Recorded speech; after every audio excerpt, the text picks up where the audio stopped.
just don't give up. We all have limiting beliefs, including myself. I didn't believe I could do it. I broke through some limiting beliefs with a mentor. So work on those limiting beliefs, and then put together a really good team. Very few people in this space can do this by themselves. So if you don't have a trustworthy teammates, it's going to be really tough to do it.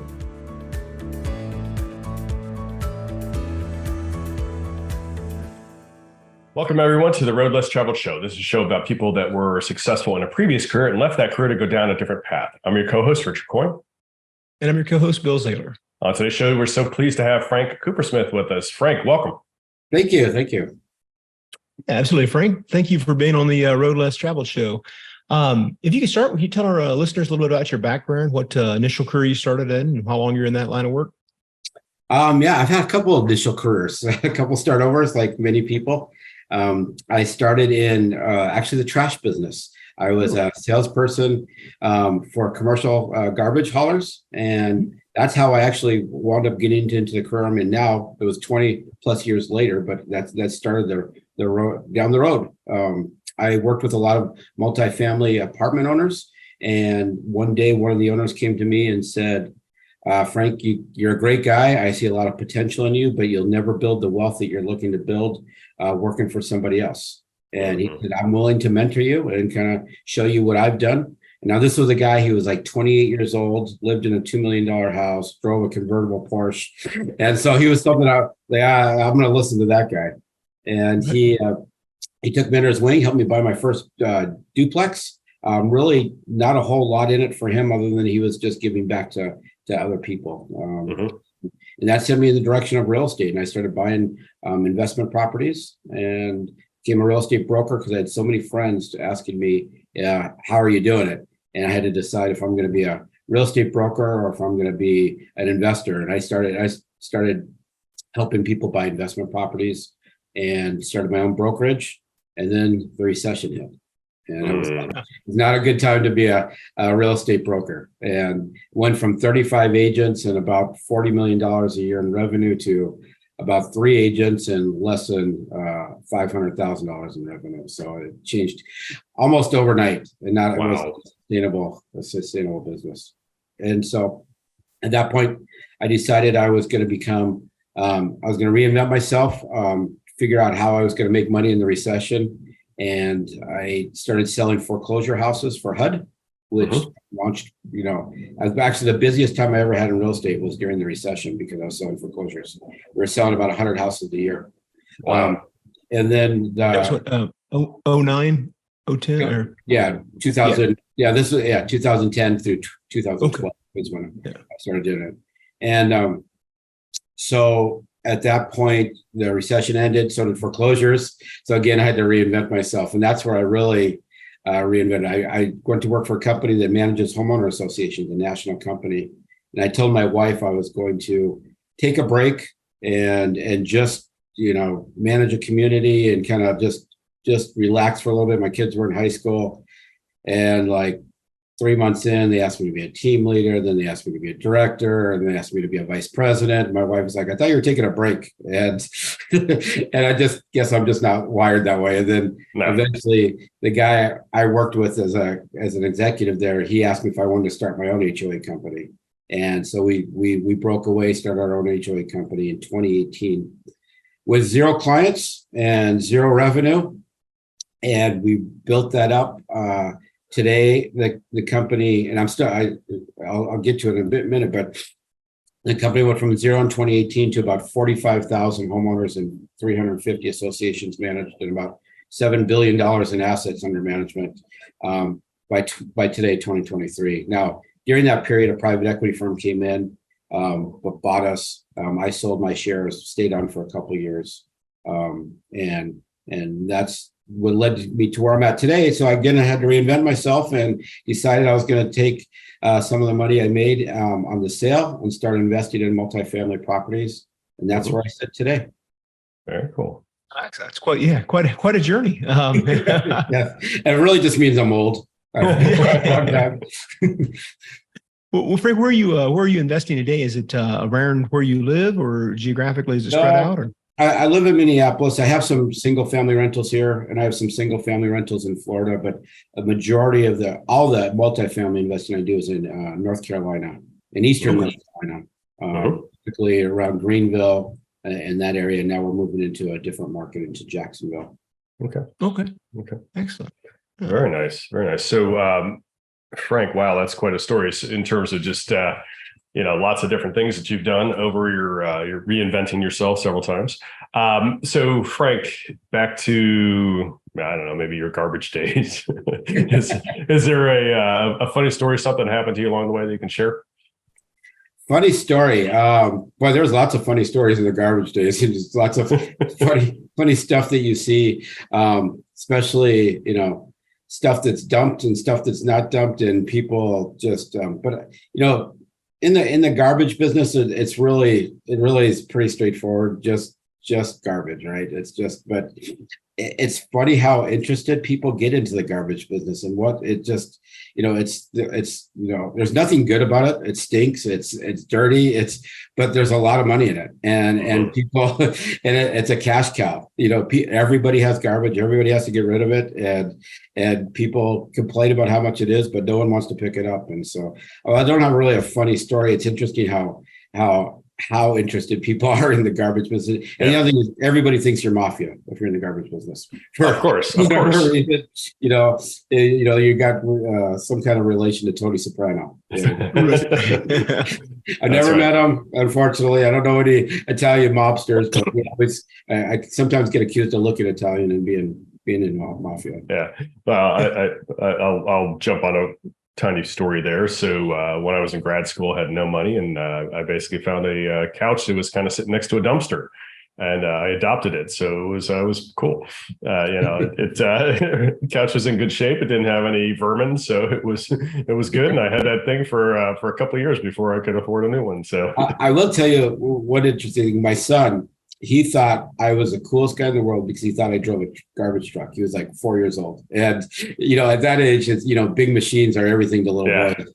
And so we went to a parent teacher conference, and the teacher was like, "So I hear you're a garbage truck driver. Seth talks about you all the time." I said, "Well, that's not exactly what I do," but he was proud of me. Like, he thought I would, could have been a better job than someone gets to drive a garbage truck.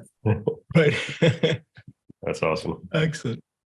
Well, Frank, you kind of touched on, I think, a little bit. So it was kind of the opportunity to present itself, but was there a deciding factor that made you switch? You've had multiple switches, so it could be any one of those, but, something that made you want to head down a more entrepreneurial path? Yeah, I've worked for enough big companies to know I didn't want to work for a big company more, and including the national HOA company. You never have control over the ultimate control over your decisions, and it's always in somebody else's hand. And that's just the way I was wired. Was I like to have the ultimate decision making. I like to control my outcome and my future and my destiny. And by being an entrepreneur, you certainly get to do that, and you get to move quicker. In a big company, you don't move quick. It takes a long time to make a decision, multiple steps of approval, and that's not the way I operate. So it gives me and freedom. It gives me the freedom to do what I want, when I want, and how I want to do it. Yeah. So Frank, along the lines of, maybe you kind of touched on it already, as you were starting to get like maybe when you decided to go out and do your own HOA company, HOA management firm. So you said you had 0 clients. How did you overcome that? How did you guys go from 0 to 350 different, I guess, HOAs that you managed for people? So how'd you grow that? So, in the HOA industry, it's an interesting business because no one likes their HOA management company, including board members and owners. And everybody thinks that they're all the worst companies ever. And there's some reason for that. There's a lot of really bad HOA management companies. So we decided to try and change things up. We decided to do things a little bit different than what other companies are doing. So we came into the business with a completely different paradigm. One, we we decided we were going to become a remote workforce back in 2018. Now, nowadays, that sounds like it's pretty commonplace, but 2018, that was revolutionary, to be honest with you. No one's really doing remote workforce on a smaller business level. Apple and Google were doing it, but no one for sure in the HOA. It's very archaic. We decided we're going to treat our employees really well. We decided we're going to treat our clients really well, and we're going to take a lot of the things that were bogging down community managers off of their plate and give them the freedom to be good community managers. And it just really resonated with our customers, a different way of doing things in this space. And we had 4 pillars that we focused on: the customer experience, the board member experience, the employee experience, and the vendor experience. And if we could be good in just those 4 areas, we knew that we could be wildly successful, and we were. It really resonated with our client base. Mm-hmm. Wow. Were the companies all over just in Minnesota, or were they all different states as well? We started in Minnesota and quickly went to Colorado. We acquired some companies in Colorado Springs and then Denver. They're now in Austin, Texas, and looking to expand nationwide. So it's probably the fastest growing management company in the country right now. Wow. That's awesome. Yeah. Well, Frank, looking back, as you didn't, like I said, you had multiple, never know which one to pick, but your multiple restarts. Can you think back to what one of your first victories was? Was it just the initial mentor saying, here, I'll help you buy a duplex, and change your open your eyes to real estate, or the brokerage when you started that? Or yeah, I would say my biggest victory and my biggest learning experience was I sat 2009. I was a real estate broker, relied on real estate commissions for my income. And I went 9 months without a commission because there's nothing was selling. I looked at my bank account and I had about 35 cents in there, literally. And I what am I going to do now? And there was a couple things I did that just it's propelled me now. And I would say, as a lesson to anybody starting out or struggling, is just grit, getting after it and not putting your head down, getting to work and just figuring out a way. So I had 35 cents in my account. I had to figure out, how do I get now money? I did a couple things. I started refereeing basketball. I got paid $35 a game, but I would do 3, 4, 5, 6 games a day on weekends. Make $300-400 just refereeing basketball games. I knew I could do that and not interfere with what I was doing in my other things. I started doing broker price opinions. I would drive all around. I get paid $35 to do a broker price opinion, but I would do like 20, 30, 40 a week. And it was a lot of work. But then I was looking at, okay, so where's the flow? There's money's always flowing. You just don't know where it's coming from, no matter what the economy is like. And I knew that the money was flowing from foreclosures. I figured that out, but I couldn't break into the foreclosure business because everybody wanted to be in the foreclosure business. And I knew that there was an office in Texas that delegated all the HUD foreclosure listings in our area. And I thought to myself, I haven't been able to break through with phone calls. I haven't been able to break through with emails. I don't have very much money. I'm going to fly to Houston. I'm going to take that office out to lunch, and I'm going to let them get to know me and let them know who I am, and they're going to want to work with me. And I did that. I flew down there. I had no money. I didn't have the money to do it. Stayed in a hotel, met with them the next day, took them out for lunch, had a great time with them. And I got back to the airport. I hope that I didn't get any commitments while I was there, but I didn't know what was going to happen. I sat down on my seat on the airplane. I opened up my phone. And I think I had a BlackBerry at the time. I was looking at it. I looked at my email. I had 7 listings sitting on the plane by the time before I even got back to Minneapolis. Nice. And that for the next 3 years, we had over 100 listings a year. And like I said, the best I've ever done in real estate was in one of the worst economic real estate times, and it was because. And I'll tell you, it's grit. I just put my head down. I got to work. I didn't take no for an answer, and moved forward. Yeah. Wow, it's Frank, as somebody who's been there in a really tough time. Okay, it's not compared. I'll ask you a current question. So it's not necessarily the same market repeating itself that we saw 10 years ago, 12 years ago, whatever, 15 years ago. What's your take on today's market? I mean, it's the interest rates are going crazy, and people are feeling the pressure of inflation. So what's your kind of take on today's home market? Yeah, it's a really tough time, isn't it? I mean, there's a lack of inventory, which is keeping prices, at least in this area, steady or increasing. And there's a barrier of entry to real estate, which really bothers me a lot. Is that a lot of young people can't get into real estate because they can't afford it with real estate, or with interest rates, or with just competitive cash offers that they're going up against. It's a tough time, and I don't really know where it's going to go in the single family market. I thought it was going to open up with the, everybody talking about a recession coming, but it seems to have had the opposite effects, because everybody is just kind of, pulled in, and no one's selling, and the few that do get multiple offers and over asking price. And so honestly, that's one of the reasons why I got into multifamily. I find it to be an easier move than in single family investments. Yeah, it's crazy where we are. I mean, you've got such competing events that, lack of housing, like you said, the inflation, interest rates going up. New people trying to buy a home can't afford it. But at the same point in time, you've got also people, even though there's inventory, shortage of inventory, you've got a lot of people with low mortgage rates that aren't going to sell and go into a 6 or 7% rate now. Why would I do that? So it's a crazy market we're in, and I think the Fed is whatever. Anyway, we won't get into that. Well, I have friends who have these 3 or sub 3 interest rates, and their financial advisors are telling them, no matter what you do, never sell that house, never get rid of that interest rate. So you got all these people that are just never going to sell; they're going to turn into rental proproperties, and so now. It changes that dynamic as well. Yeah, exactly. I heard that even offered as a thing that'll crash the house, the retail housing market, was once the rates drop 300 points, 500 points, that then everybody can go out. They're not handcuffed. If you're saying at a 3% rate, they can go get a new loan so they can sell all their houses, and all the inventory comes on the market, and then that brings the prices down because there's more supply than demand. So it's amazing. You can make the argument from either side of it, right? The high rates, the low rates, right? Yeah. Until interest rates get lower again, people have no incentive to either refinance or to sell. Right. Exactly. Yeah. So, Frank, more recently, maybe in your multifamily days, or is there something you can share that is a humorous story that you happened to recently? Humorous story that I happened recently. I have to think a little bit about that.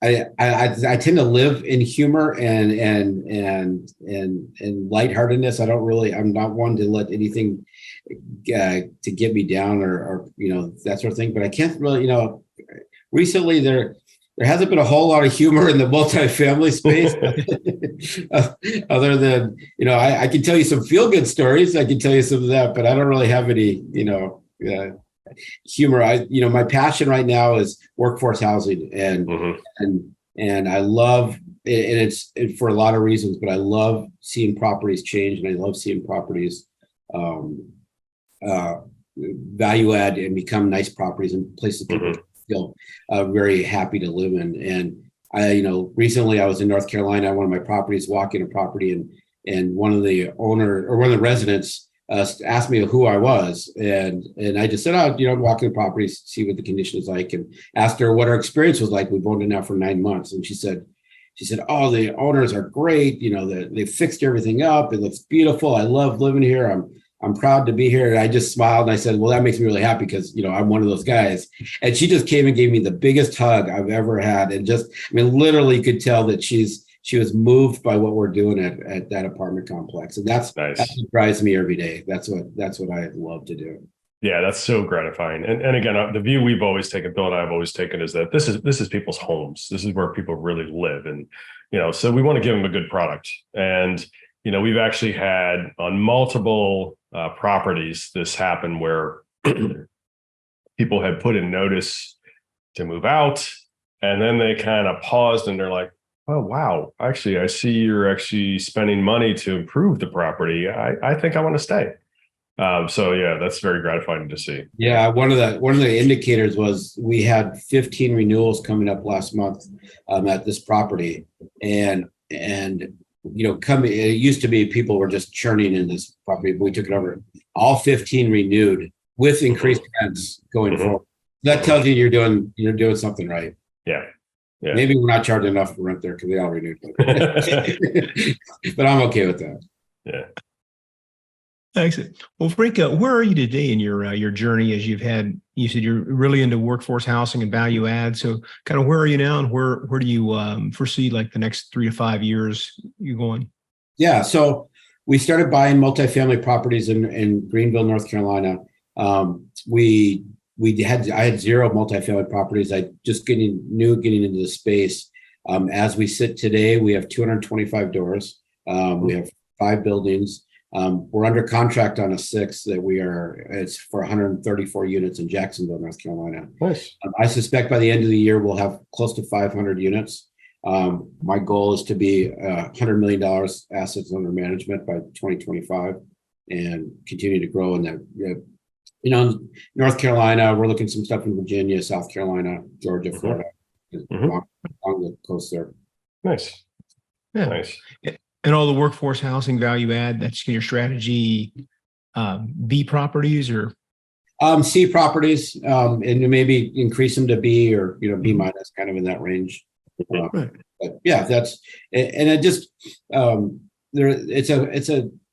it's a people group that just doesn't get a lot of representation. And there's a lot of people that want to buy C property and keep it C property or C minus property and raise the rents. I want to raise the bar. And I take those 4 pillars that we used in the HOA industry and apply it to this business. And tenant experience is really important to me. And so that means, if there's an issue, getting to it within 24 hours. If there's problems, we take care of it. We want them to be proud and we want it to be safe. Because of the way I grew up and had some challenges growing up, I moved 8 times before I was in 3rd grade. So I was in this situation. And so now is my opportunity to give back to those people. Just like the mentor gave back to me, now I can give back to people that are my customers. And I treat them like customers, not as, just tenants. Right. Nice. Yeah. So, Frank, in addition to giving really people a quality place to live and something they can be proud of, is there something in your business that perhaps business or personal that you can mention that you do to give back to help others? Yeah. One of the things I'm really proud of is I've coached basketball in an inner city youth basketball program here in Minneapolis. And the goal is to break generational poverty in South Minneapolis.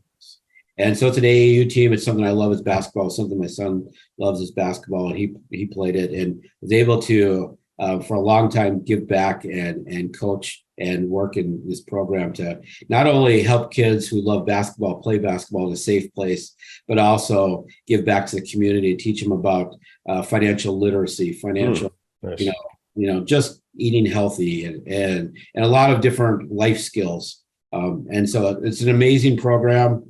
Magic Johnson has been there, came and spoke to us. I mean, it's got some national attention, and it's just been very gratifying. And it's a group of ragtag kids who shouldn't be playing at a high level of basketball. We've come together, and actually several years ago we won the state championship. So it was very gratifying to see us start with very poor skills and very poor teamwork and move all the way to winning a championship by the end of the season.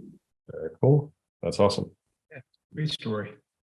Well, Frank, what is something you've recently implemented in your business that allowed you to scale and grow as you're expanding in your plans to continue to grow assets under management and take down new properties in the next couple of years?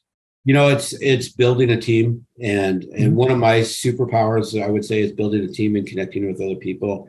And we've been able. I bought. I knew I couldn't do this by myself starting out. I had a team of 3 other partners, and we bought the buildings in Greenville. But if I wanted to get to the next level, I needed to have a more dynamic team and a team that could scale to the level we just couldn't do it, the 4 of us. And so been able to put together a team, brought in some new people, and it's been an amazing experience. We went from, our first building raising $2 million in a struggle to now we're raising $6 million, and it's on our current raise, and it's not a struggle at all. It's just, one, you've had some credibility and people are buying into it, but now I've got a team that can actually accomplish that and do well. And the other team was, the first 4 of us were amazing together, but now we're even better that we've had people that fill in some of the gaps. Excellent. That's great. Yeah. power in numbers and, working to help each other out. That's great. So, and good teammates, you can have a team, but if they have to be really, everybody has to be working towards the same direction. Again, with my skill and coaching, and then my skill in building companies, that's been it's been good for this business as well. Excellent. Good. So, Frank, what advice would you give to somebody who's considering making a path change? I would say grit. You just don't give up. Mindset. We all have limiting beliefs, and I, including myself, I didn't believe I could do it. I broke through some limiting beliefs with a mentor. So work on those limiting beliefs, and then put together a really good team. Very few people in this space can do this by themselves. So if you don't have a trustworthy teammates, it's going to be really tough to do it. Yeah, that's great. So team together, everybody achieves more, right? Yeah. So, and actually you mentioned grit a couple times, and actually there's a book called Grit by Angela Duckworth that is actually a really good book. So yeah, absolutely. Yeah, definitely. Excellent. Good. Yeah. Well, Frank, what's the best way for our listeners to reach you and learn more about what you have going on? So one of the things I mentioned quite a few times is I love to give back. I love to mentor. So if anybody has any questions, I'd love to talk to you about it. My goal is to be a resource in this space. My email is frank@ambitionscapital.com. That's ambitionscapital.com. Or, you can call me. I'm going to give you my phone number, 612-250-8596. And reach out. I'm not looking to sell anything. I'm just looking to give back. Great. And we'll put those links in the show notes below to make it easier for Frank. But I really appreciate the offer, the generosity of taking the time to connect with people. That's great. And like I said, Richard and I believe in that too, the giving back part. I think so. People helped us when we got started, and the same, your story, that it's great. And I think you see it a lot in multifamily real estate, I think, more than a lot of other avenues. I guess people are willing to help the next group come up, as far as, the small pie mentality. But I got to keep it all for myself. Yeah. Yeah. Well, like I said, Frank, we really enjoyed the conversation today. I want to thank you for being a guest on the Road Less Traveled show, and wish you continued success in your future endeavors. Thanks, guys, for having me on. I really enjoyed it. Good deal. Absolutely, Frank. Appreciate you being on. We also want to thank our listeners for giving it. Please continue to give us a 5-star rating so we can bring you more great content like our show today with Frank Cupersmith. Thanks again, Frank, for being on. We want to remind everybody of a couple of important things that Park Capital Partners has going on. First, we have the Park Capital Partners Value Add Fund, which is a 506c fund open today to accredited investors. And we also have the Park Capital Partners Foundation, which is another way that Bill and I give back. It is a 501(c) nonprofit that Bill and I created, and Bill and I personally fund the operations of that foundation. So all the money donated goes to do its best work, which is to help others. The way we also donate personally and donate corporately. And then finally, when investors invest with us in one of our projects, we make a donation to honor that investor to a pre-selected list of 15 different charities to help investors not only earn money, but also feel good about it in terms of just trying to give something back to others. So please reach out. Bill and I are happy to talk anytime. Love to have a conversation with you. ParkCapitalPartnersLLC.com, ParkCapitalPartnersLLC.com. And again, thanks again, everybody, for tuning in to the Road Less Traveled show. Remember, folks, the road less traveled may be calling you. We recommend that you listen and take action. Thanks for joining.